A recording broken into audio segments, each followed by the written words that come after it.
The broker pulls out the Raycon. Read line 47. Detention not guaranteed. 2 hours free time. You accepted these terms, brother. Sorry.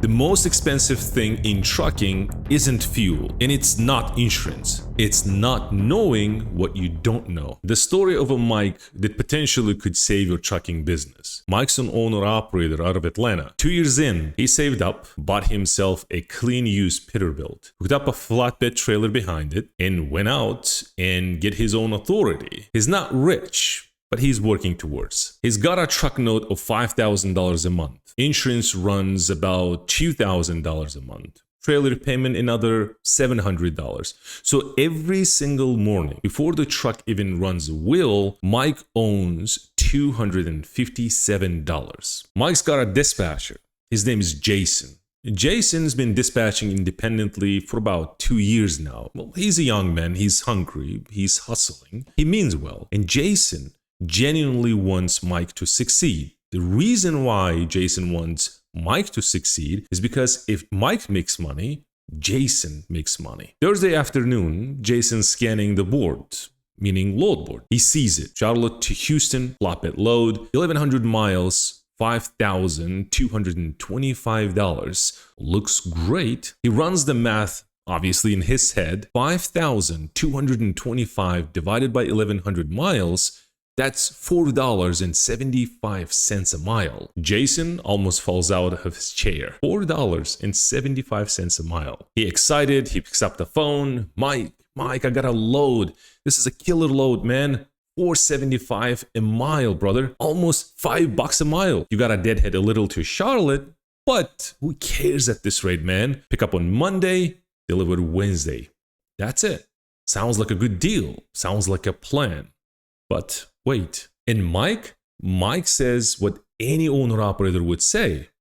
Book it. This is part of the story where the average dispatcher, the average owner-operator stops paying attention, and it's dangerous. They see $4.75 a mile and their brain go crazy. The rate confirmation comes in, Jason signs it, Mike heads to Charlotte, and everything begins at this point. You know why? Well, because nobody reads the fine print on the rate confirmation. Buried in the rate con, in a language nobody's taught Jason to look for, because Jason was conditioned. Is there a clause that explains why the rate is so high in the first place? Free time, 2 hours. Detention after free time, not guaranteed. Layover, not payable. This broker isn't stupid. The broker has moved thousands of loads into this Houston. He knows his game. The broker knows exactly what happens at this consignee or receiver on a Wednesday delivery. Jason and Mike, they don't. So if Jason and Mike, they don't know about this trap, so the trap is set. So Sunday morning, Mike says goodbye to his family, fires up the Peterbilt, pulls out of Atlanta, Deadheads to 245 miles to Charlotte, pays for parking near the shipper, sleeps in his truck. So Monday morning, Mike loads up, tarps the load because it's flatbed, tarp required. So he rolls out, makes it to Meridian, Mississippi by nightfall, sleeps in the truck again. Tuesday, rolling another 550 miles. He hits the outskirts of Houston Tuesday evening. Can't deliver at night, so he parks at the TA, sleeps in the truck once again. This is where it gets messy. Wednesday morning, Mike arrives at the consignee at 8 a.m. sharp. Industrial yard, we're talking about flatbed load. The guard waves him into the yard with 40 other trucks already waiting. And nobody talks about this in dispatching. 40 trucks before Mike waiting to get unloaded and waits. At 3 p.m., a yard guy comes out and he says,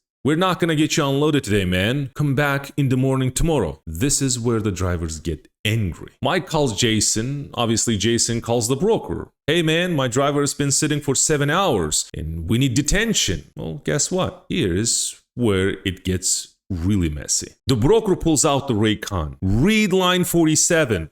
Detention not guaranteed. 2 hours free time. You accepted these terms, brother.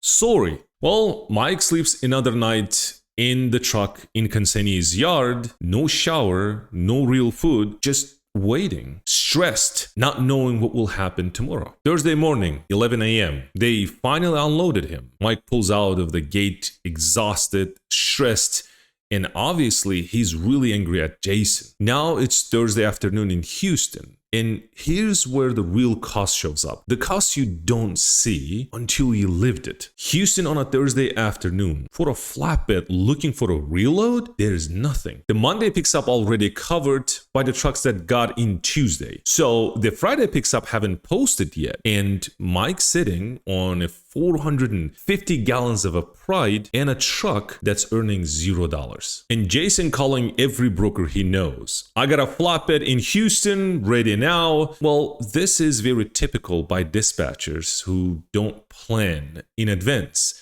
And obviously now they're in trap.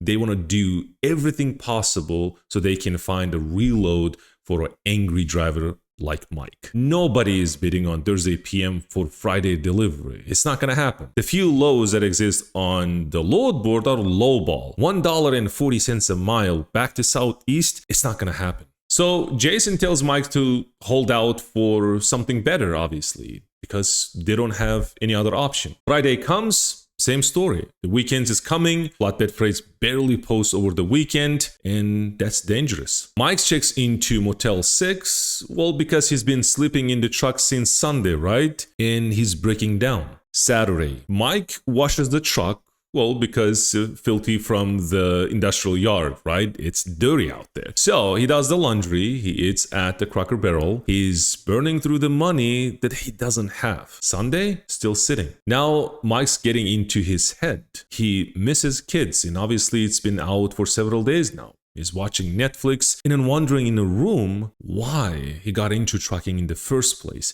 Monday, finally, Jason books a reload, Houston to Birmingham, 800 miles, $1.85 a mile, $1,480. It's not great, but it's the movement that driver wants. So here it comes. Mike rolls out Monday at noon. Let's do a little bit of a math. Mike drove 2,145 miles.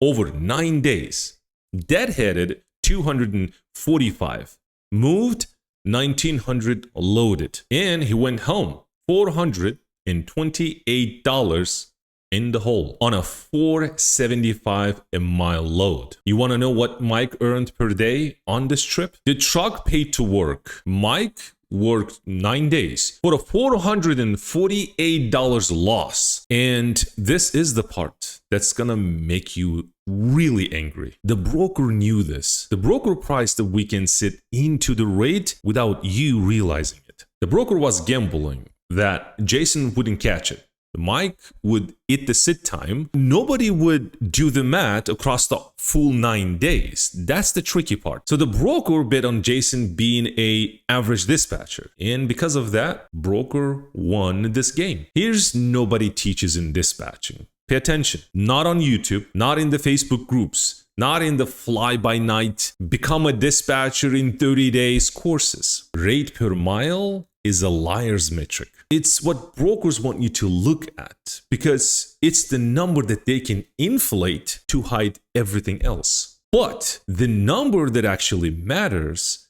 is the revenue per day under dispatch. Write this down. Revenue minus every cost, fuel, fixed overhead, driver spend, 6 expenses, divided by the everyday truck is committed from the moment it leaves the home until it rolls out under the next paying load. So what happened on this load? Negative $48 a day. A healthy flatbed owner-operator needs to clear $800 to $8,000 a day net to actually build a business. On this load, Mike actually was $900 a day short of that. It's not a rate problem. That is a planning problem. Here is the lesson Mike learned the expensive way. Dispatching isn't all about execution. Dispatching is all about planning. Average dispatcher sitting on a load board, scanning rates, reacting what shows up on these load boards, and obviously booking the loads that has bigger numbers, like $4.75 a mile or even $6, without realizing they are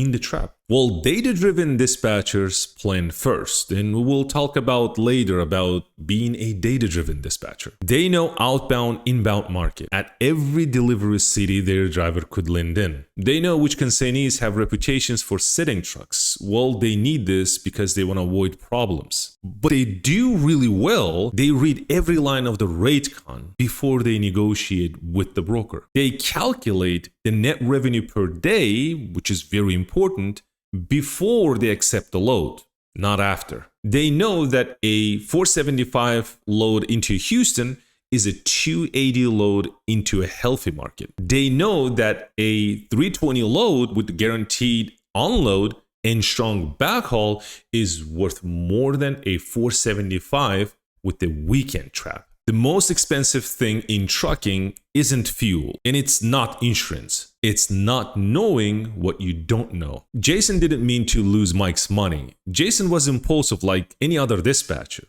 He was conditioned to see the big number and obviously react to it. He missed the small print on the rate con because nobody taught him to look for it. So what happened?